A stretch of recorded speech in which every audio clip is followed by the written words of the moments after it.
Hello दोस्तों। Army study point official YouTube channel पर आप सभी का स्वागत करते हैं।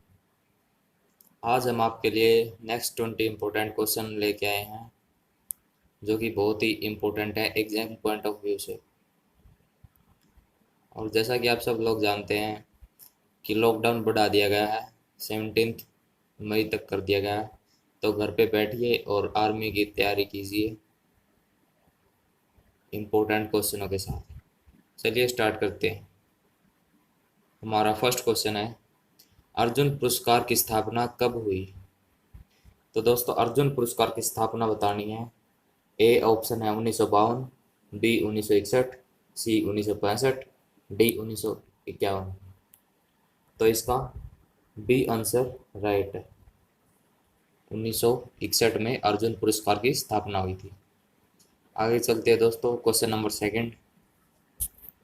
भारत में कितने केंद्र शासित प्रदेश है?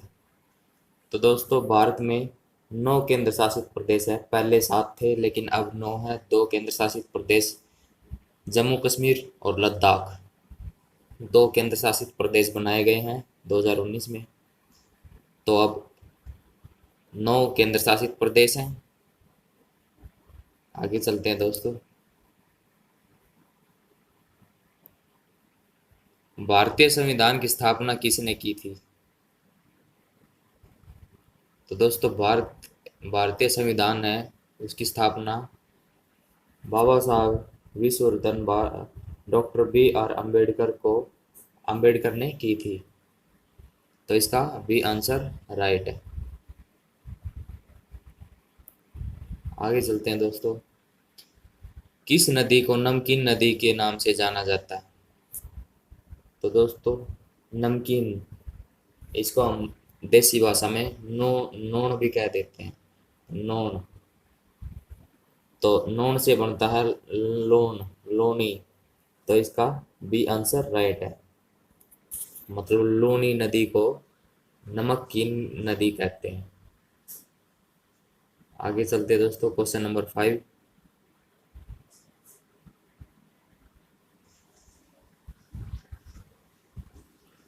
भारत सरकार के तहत प्रांतीय विधान मंडलियों में 2 सदन शामिल थे सिवाय।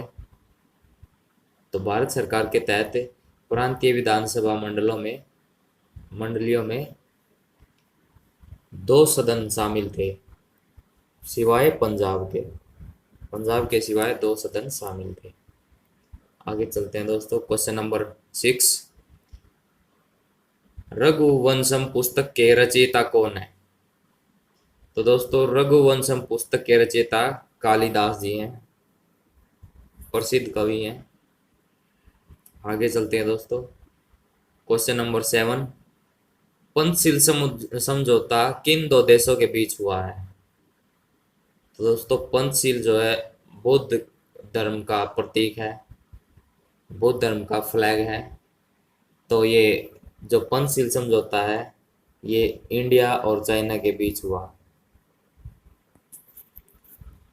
आगे चलते हैं दोस्तों, प्रसिद्ध हजरत बल मस्जिद दरगाह कहाँ स्थित है? तो दोस्तों हजरत बल मस्जिद है जो वो श्रीनगर श्रीनगर में स्थित है। तो इसका बी आंसर राइट है।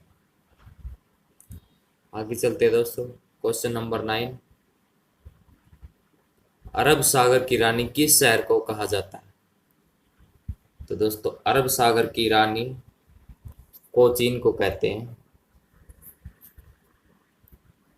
आगे चलते हैं दोस्तों, क्वेश्चन नंबर 10। हुमायूं का मकबरा कहाँ स्थित है? तो दोस्तों हुमायूं का मकबरा है जो वो दिल्ली में स्थित है। इसका बी आंसर राइट है। आगे चलते हैं दोस्तों, एक लाल रिबन को हरी रोशनी में रखने पर वह कैसा दिखेगा? तो दोस्तों अगर हम लाल रिबन को हरी रोशनी में रखेंगे तो वह ग्रीन दिखेगा, यानी कि हरा दिखेगा। आगे चलते हैं दोस्तों, किस में अणु किसमें अणुओं में ऊष्मा उच्च तापमान से निम्न तापमान की ओर वास्तविक द्रव्यमान की गति की वजह से स्थानांतरित होती है?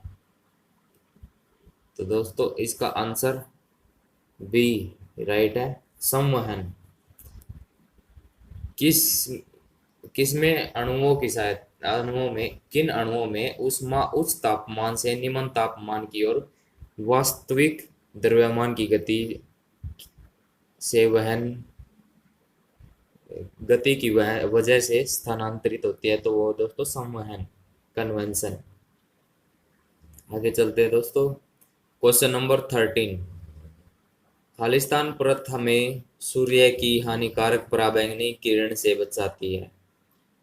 तो दोस्तों ओजोन लेयर, ओजोन परत जो है वो हमें सूर्य से आने वाली हानिकारक पराबैंगनी किरणों से बचाती है।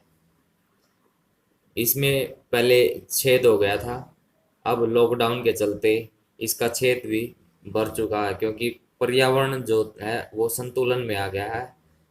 जहाँ पे AQI, एयर क्वालिटी इंडेक्स बहुत ज़्यादा होता था, खतरे के कगार पे था, वहाँ पर अब air quality index AQI normal है और बहुत ही बेहतर है, जिसकी वजह से ओजोन लेयर का जो छिद्र है वो दोबारा से भर चुका है। आगे चलते हैं दोस्तों। Question number 14। यह है आपका क्वेश्चन नंबर 14। बिजली की SI इकाई क्या है? तो दोस्तों बिजली की SI इकाई जो है वो है कूलॉम। आगे चलते हैं दोस्तों।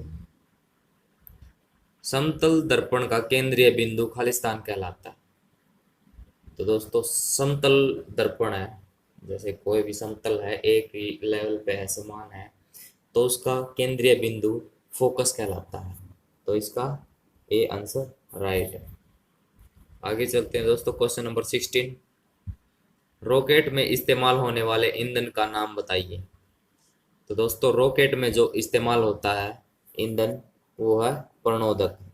इसको इंग्लिश में प्रोपेलेंट भी कहते हैं। आगे चलते हैं दोस्तों। Question number 17। एक पेंडुलम सरल लयबद्ध गति से दोलन कर रहा है। उसके लटकन का माध्य वेग v है। एक कोई भी पेंडुलम है वो सरल लयबद्ध गति से दोलन कर रहा है, यानी कि हिल डुल रहा है, मोशन कर रहा है। उसके लटकन का माध्य वेग v है। यदि उसकी लंबाई को एक समान मानकर उसके आयाम को दोगुना कर दे तो उसके माध्य के वेग पर क्या प्रभाव पड़ेगा? तो दोस्तों उसके माध्य के वेग पर डबल प्रभाव पड़ेगा, 2 × v हो जाएगा। जो वेलोसिटी है इसकी दोगुनी हो जाएगी। यदि उसकी लंबाई को एक समान मानकर उसके आयाम को दोगुना कर दे तो वेलोसिटी जो है, वेग जो है वो दोगुना हो जाएगा। आगे चलते हैं दोस्तों। Question number 18। What is the escape velocity from the earth surface? मतलब पृथ्वी की सतह से पलायन वेग कितना होता है? एस्केप वेलोसिटी, पलायन वेग। वेलोसिटी को हम हिंदी में वेग कहते हैं। तो दोस्तों इसका ए आंसर राइट है। 11.2 किलोमीटर प्रति सेकंड जो है पृथ्वी की सतह से पलायन वेग होगा। आगे चलते हैं दोस्तों। Question number 19। किसी वस्तु पर गिरते समय लगने वाला गुण क्या होता है? तो दोस्तों किसी वस्तु पर गिरते समय जो उस पर प्रभाव पड़ता है, गुण होता है जो, तो वो होता है ग्रेविटी। ग्रेविटी गुरुत्वाकर्षण बल के कारण कोई भी वस्तु आसमान से पृथ्वी की तरफ आती है। हम भी पृथ्वी पर इसी वजह से टिके हुए हैं। अगर स्पेस में होते तो ऐसे ही हिल डुल रहे होते। कुछ भी हम यहाँ पे पृथ्वी पे होते हैं तो कुछ भी हम चीज़ फेंकते हैं तो वो पृथ्वी पे ही गिर जाती है, वापस आ जाती है। वो सब गुरुत्वाकर्षण बल यानी कि ग्रेविटेशनल फोर्स के कारण ही संभव हो पाता है। इसको जी से डिनोट करते हैं। आगे चलते हैं दोस्तों। क्वेश्चन नंबर 20, ये लास्ट क्वेश्चन है। सबसे हल्का धातु क्या है? तो दोस्तों सबसे हल्का धातु जो होता है वो Li, लिथियम। लिथियम जो है सबसे हल्का धातु होता है। आज के लिए इतना ही काफी है दोस्तों। जय हिंद, वंदे मातरम। इसी ऐसे ही डेली क्लासेस को पाने के लिए हमारे यूट्यूब चैनल को लाइक करें, शेयर करें, सब्सक्राइब करें और कमेंट करें कैसी लगी आपको वीडियो। और डेली अपडेट पाने के लिए, डेली की वीडियो पाने के लिए इसको सब्सक्राइब ज़रूर कर लें, क्योंकि नोटिफिकेशन जो है वो तभी आ पाएगा। और साथ में बेल आइकन है उसको भी प्रेस कर लें। धन्यवाद दोस्तों। जय हिंद, वंदे मातरम।